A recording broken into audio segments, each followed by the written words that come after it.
Pärjäiletkö? En me sinun kanssa. Joo, ei me En rupea sinun kanssa. Joo, eikä meillä ole koskaan mitään ollutkaan siukaan ongelmia. Pärjät siellä tästä eteenpäin, vaan tarvitsee kyytiä mihin suuntaan. Lähinnä tietysti poliisin kyytiä. Meillä ei ole tarkoitus mitenkään lähteä ketään raahaamaan, mutta me katsotaan, että kaveri pääsee omiin jaloin. Jos ei pääse, niin sitten pitää soittaa poliisi hakemaan. Jos tuosta pikkusen otetaan sellaista kävelynäytettä, että me nyt voi luottaa siihen, että siellä pärjäät etkä kaavu.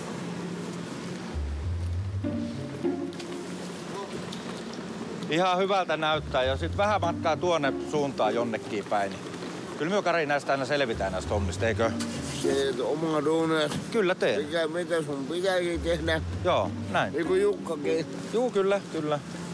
Jukkakin on vartija. On.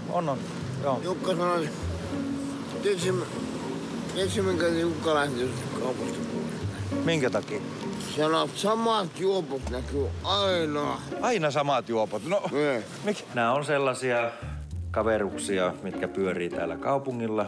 On vähän kaikkien tuttuja alkoholisteja.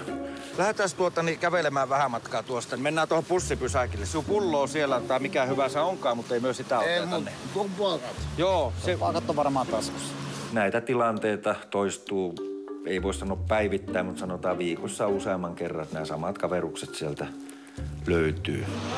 Jumalauta, sieltä löytyy käyttämätön nortti. Joo, se on hyvä. Joo. Ei yleensä tälleen maasta ota. Joo. Sytytintä etsiessään mies löytää lompakostaan iloisen yllätyksen. Elää niitä hävit. Tiedä mitä me löysin. Elää niitä hävit.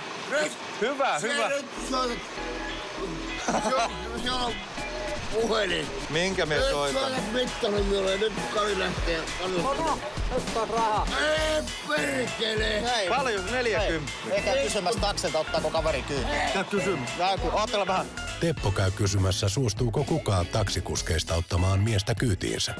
Tämä kaveri löysi 45 € taskustaan ja totesi, että tällähän saadaan vielä ilta risaseksi ja rupesi hoitamaan itselleen kyytiä. Ja Karilla olisi 40 rahaa ja haluaisi kyytiä. Me arvasin tän. Me lupasin käydä kysymässä, kyllä me arvasin, että ei sitä kyytiä oteta. Taksi ei ota kyytiin näitä. Hyö tietää, että siinä on enemmän laskua siinä auton puhistamisessa ja pesemisessä sisäpuolelta. Kari! Sellainen juttu, että ilmeisesti näillä taksilla oli muita kyytejä, niin sanoo, että nyt ei kyytiä saa.